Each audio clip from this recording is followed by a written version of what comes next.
And now the final part, legalism or love. The focus of this book has been on little things and how Satan nibbles away at the high spiritual standards of God's people. We have analyzed the psychological pattern of gradual compromise by which the power and effect of the truth has been diluted. Some would suggest that we're majoring in minors and that such concern is over trivia which only detracts from the important issues. They question that the God who created the universe could be even slightly interested in the details of individual human conduct. They would label such concern as legalism. But is it legalism or love? Even if each tiny lowering of the standard did not lead to large departures from the truth, there is another important reason for being particular about the smallest deviation from God's will. Christianity is not based upon prohibitions and rules, not even such highly esteemed rules as the handwritten Ten Commandments. In fact, Christianity rests upon a love relationship with a person, Jesus Christ. The foundational basics of the true Christian life are summed up in the two great commandments Christ gave in Matthew 22:37-40. Thou shalt love the Lord thy God with all thy heart and with all thy soul and with all thy mind. This is the first and great commandment. And the second is like unto it, thou shalt love thy neighbor as thyself. On these two commandments hang all the law and the prophets. All the writers of the Bible make it very clear that this is really what Christianity is all about. The theme of love is woven throughout both Old and New Testaments, and the effect of that love is the works of obedience. Jesus said, if you love me, keep my commandments, John 14:15. John the Beloved wrote, for this is the love of God, that we keep his commandments, and his commandments are not grievous, 1 John 5:3. Even human love finds no strain in doing things to please the one and only object of affection. Brides and grooms do not count it grievous duty to make each other happy, and they do not fulfill their vows because state laws require it on pain of fine or imprisonment. In fact, they do much more for each other than the law requires just because they do love deeply. Any little thing which is possible to do for the happiness of the other becomes a joy to perform. It is in the area of small attentions that the test of true love is revealed. Any wife will confirm that this is so. Even a few fading flowers can move a wife to emotional tears if she knows hubby went out of his way to pick them for her personally. In fact, the most expensive gift would be less impressive than that spontaneous plucking of a few lowly wild daisies. Why? The answer is obvious. It constitutes a thousandfold greater test of love because the husband would only choose to do it for one reason, to make his wife happy. Please notice that this should be true in our love relationship with Christ also. John says, and whatsoever we ask, we receive of him because we keep his commandments and do those things that are pleasing in his sight. 1 John 3:22. The Christian will not merely obey the overt requirements of the Ten Commandments, but will seek to do everything which pleases the Lord. This involves searching the Scriptures for indications of his will and running no risk whatsoever of displeasing him. Genuine love will always be giving the advantage rather than taking it.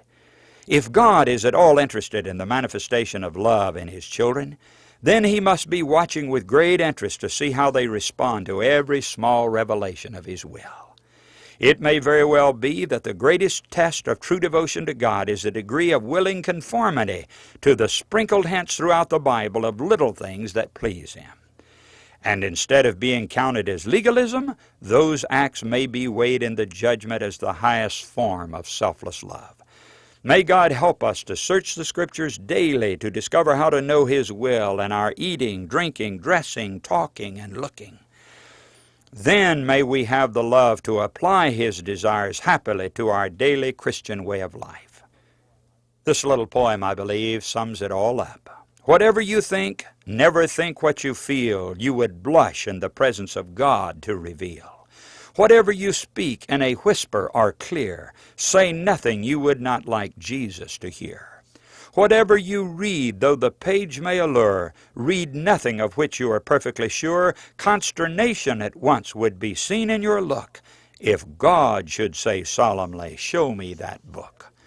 Whatever you write, though in haste or in heed, write nothing you would not like Jesus to read. Whatever you sing in the midst of your glees, sing nothing his listening ear would displease. Whenever you go, Never go where you fear, lest the great God should ask you, how camest thou here? Turn away from each pleasure you'd shrink from pursuing, if God should look down and say, what are you doing? Whatever you wear, can you be very sure that the feelings it quickens are blameless and pure? Would your face be unblushing and conscience be clear, should your wardrobe be opened and Jesus appear? When you think, when you speak, when you read, when you write, when you sing, when you walk, when you seek for delight, to be kept from all wrong when at home or abroad, live always as under the eyes of the Lord. And may God bless these principles that we've reviewed together to your sanctification and blessing. Thank you for listening to Creeping Compromise by Joe Cruz. We hope you've enjoyed this classic presentation and have been challenged and blessed in your walk with Christ. If you could spare just a moment, I'd like to tell you a little bit more about the many ministries and resources that can richly enhance your Christian experience through Amazing Facts Ministries. Amazing Facts is a multifaceted Christian media ministry. We exist to help fulfill the Great Commission and spread the good news of Jesus' soon return, especially within the context of the three angels' messages of Revelation 14, verses 6 through 12. It is our purpose to lead people to Jesus and equip them to do likewise. That's why you'll find that Amazing Facts produces highly informative Bible-teaching radio and television programs and publishes dozens of inspirational books.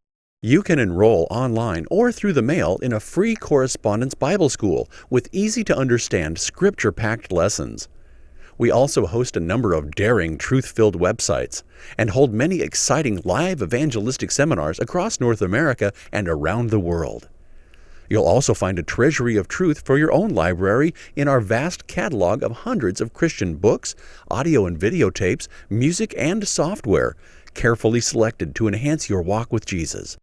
You can find out more about our ministry, our broadcasts, free Bible lessons, and other life-changing resources at www.amazingfacts.org or by writing to Amazing Facts, P.O. Box 1058, Roseville, California 95678. We also encourage you to visit www.bibleuniverse.com for free online Bible prophecy lessons and many other excellent resources. Once again, thank you for listening to Creeping Compromise with Joe Cruz. God bless you.